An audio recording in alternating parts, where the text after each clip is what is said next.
Assalamualaikum.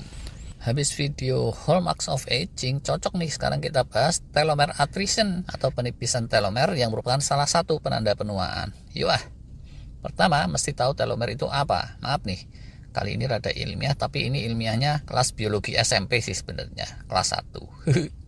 Jadi ya, tubuh kita ini dibangun dari sekumpulan sel miliaran triliunan. Jenisnya juga macam-macam, beda-beda, tapi banyak juga yang sama sih. Sel rambut gitu, yang satu dengan yang lain itu sama ya kan, tapi yang nggak tahu sih kalau rambut yang di kaki sama yang di ketek tutupnya sama apa enggak. Silakan aja dicicipi sendiri. Iseng banget. Sampai mana ini tadi? Soal sel ya, itu di dalamnya ada unsur-unsurnya, dan salah satu unsurnya disebut nukleus atau inti sel. Di dalam nukleus ada cetak birunya tubuh kita, informasi genetik yang disebut genom. Untuk manusia, genomnya ini terdiri dari 23 set kromosom.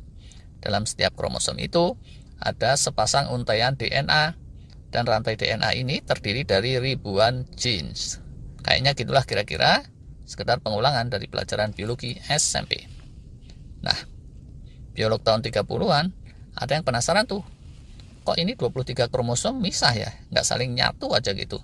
Setelah diteliti, kemudian ditemukan kenapa nggak nyatu, karena di tiap-tiap kromosom itu ujungnya ada sentinel atau sil pelindungnya, yang terus dikenal dunia sebagai telomer. Itulah telomer.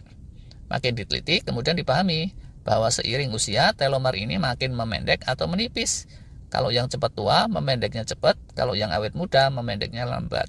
Jadi, telomer ini bisa jadi penanda umur biologis. Tapi ya, karena saking kecilnya, lebih kecil dari anak semut, nelitinya rada susah ini. Bertahun-tahun, detailnya itu masih merupakan misteri. Misteri Gunung Merapi. Kok minggu cerita mak lampir, sorry. Jadi ya, telomer ini pelindungnya ujung kromosom atau DNA cetak biru genetik kita. Kucing juga ada sih telomernya. Pokoknya makhluk kayak gitulah yang ada kumisnya. Nggak mesti ada kumisnya juga nih. Sel kita itu dinamis, bukan kayak tetangga kalian. Dari dulu Kang Cecep aja nggak pindah-pindah. Kalau sel-sel tubuh kita itu ganti-ganti. Sel yang usur menua terus mati. Tapi ada juga sel yang bagus itu bertumbuh kembang menggantikan sel mati tadi, yaitu dengan cara membelah diri, bukan belah duren. Nah, penipisan telomer itu terjadi seiring belah diri tadi itu. Kalau telomer menipis, sampai tipis benar di batas tertentu, selnya terus jadi mandek, tidak mau membelah diri lagi. Terus dia jadi sel tua, peot, atau senescent cell yang sering kita omongin. Kalau senescent ini makin banyak, kita makin tuir, makin usur, sampai kemudian ya udah, wassalam. Karunia Allah ini sebenarnya, telomer kelewat tipis, itu bikin kestabilan genetik kita goyah. Nah terus, kalau dia masih aja aktif membelah diri, berpotensi jadi sel kanker. Sehingga bisa juga dibilang bahwa sel-sel menjadi tuir, jadi senescent cell itu salah satu mekanisme meredam kanker. Cuma dulu ya, dianggap oleh para pakar, penuaan akibat penipisan telomer itu tidak bisa dicegah, tidak bisa dipulihkan, cuma bisa diperlambat saja kalau belum ketelanjuran. Tapi namanya pakar macam-macam kan ya, belakangan terus ada yang penasaran. Kayak judul lagu dangdut sih kalau penasaran ini. Gimana sih cara memperlambat penipisan telomer? Nah gitu penasarannya. Buah dari penasaran ini kemudian terkuaklah misteri terkait telomer ini. Sekitar tahun 2009, Dr. Elizabeth Blackburn, kelahiran Tasmania, Australia, kemudian memenangkan Nobel berkat penelitiannya soal telomer. Bertiga sih menangnya, bersama Dr. Carol Grader dan Dr. Jack Szostak. Semoga ini saya ranginnya nggak salah ya. Kalau salah ya mohon maaf, kalau mau dikoreksi juga boleh. Jadi, menurut penelitian yang menang Nobel itu, telomer tidak cuma bisa memendek, dia juga bisa memanjang lagi, atau bisa juga stabil segitu-gitu aja. Faktor penentunya itu ada enzim, namanya telomerase. Berkat enzim telomerase ini, hewan laut yang diteliti oleh Dr. Blackburn, membelah diri berapa kali pun telomernya segitu-gitu aja. Tidak memendek, jadi muda terus, tidak pernah tua. Ya, tapi begitu telomerase-nya disedot, makin cepat menipis tuh telomernya. Terus jadi makin tua, terus jadi cepat mati. Uniknya lagi, begitu diinjeksi telomerase, yang sudah pendek telomernya, pembelahan berikutnya bisa memanjang lagi. Terus bisa relatif balik muda bugar lagi. Apakah manusia kayak gitu juga? Mereka makin penasaran, dan ternyata idem. Orang-orang seumuran gitu ya, yang awet muda, awet sehat, telomernya ternyata rata-rata masih panjang. Dan banyak telomerase-nya. Sedangkan yang cepat tuir, telomernya rata-rata lebih pendek, dan ternyata telomerase-nya lebih sedikit. Berarti ini membuka cakrawala baru. Tinggal digerojok aja dengan enzim telomeres banyak-banyak, aki-aki ini bisa balik muda lagi nih. Mungkin ada yang mikir gitu. Ternyata ya tentu saja tidak semudah itu. Ini ilmu dan racikannya yang tepat belum ketemu. Jadi kalau tikus lab main dijebret infusan enzim telomeres begitu, ternyata apa? Malah jadi pada kena kanker rame-rame. Ngeri banget kan ya? Kalau curut sebenarnya nggak terlalu ngeri sih, tapi ini ngeri kalau diaplikasikan pada manusia gitu deh. Para peneliti telomer sekarang terus menyarankan untuk mengusahakan pemunculan enzim telomeres di tubuh kita dengan cara-cara alami saja. Idealnya tuh ya, senescent sel yang hidup segan mati tak mau digerus habis-habisan dulu dengan autofagi atau apa, lalu sel-sel pengganti yang baru ditumbuhkan di lingkungan kondusif yang kelimpahan enzim telomeres, sehingga sel-sel pengganti yang bermunculan lebih bugar belia, telomernya lebih menebal memanjang lagi, terus dan terus, sehingga orangnya awet muda, jauh dari penyakit degeneratif. Gitu deh logika teorinya. Mudah-mudahan pada paham nih. Kalau nggak paham ya wis. Pokoknya inti kesimpulannya gini.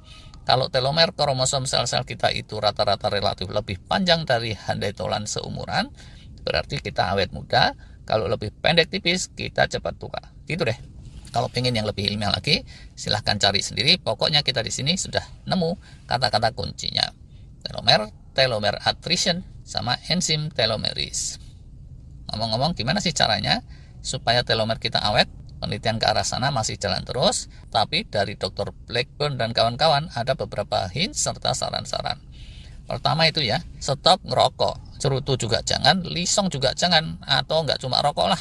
Pokoknya aspan-aspan toksik model kayak gitu, hindarilah. Keduanya, kecukupan tidur. Ini juga menjaga dari pemendekan telomer. Kalau kualitas tidur jos, bahkan bisa manjangin telomer, karena enzim telomeresnya jadi lebih melimpah. Ketiga, mesti senantiasa aktif. Ini juga idem sama kecukupan tidur tadi, cukup aktif, cukup terpapar matahari, dan seterusnya gitu deh. Aktifnya ini bisa berupa olahraga, bisa juga kerja fisik dalam bentuk lainnya. Keempat, berat badan juga itu mesti dijaga dekat ke rentang ideal. Kalau obesitas, overweight, itu mempercepat penipisan telomer. Demikian juga kalau underweight yang keterlaluan. Kelima, tata diet harus diatur. Kalau kelewat sering makan, kelewat banyak asupan gula karbo, fruktosa alkohol, processed food, ini juga merusak telomer. Apalagi kalau terus gula darah menungkik, lemak darah juga abnormal keterlaluan, nggak kejaga. Makin merusak lagi.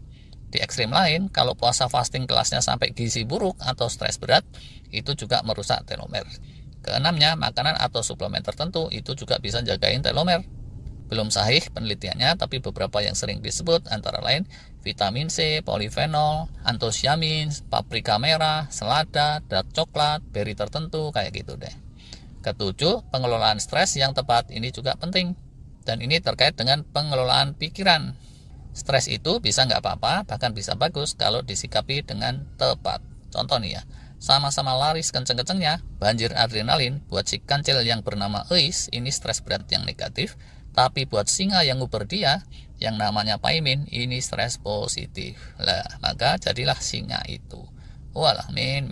Wong singa kok namanya Paimin. Kalau Paijo aja masih mending. Atau contoh lain, sama-sama amsyong investasi bodong, Cak Kirun sama Haji Udin itu beda. Cak Kirun meraung-raung, sementara Haji Udin nggak dendam, dia cuma innalillahi dan istighfar. Akibatnya, Cak Kirun terus jadi sakit-sakitan, cepat tua, tapi Haji Udin beda. Belum sempat tua, dia jatuh dari ojek terus meninggal dunia. Walah, salah sih ini ilustrasinya. Pokoknya gitu deh.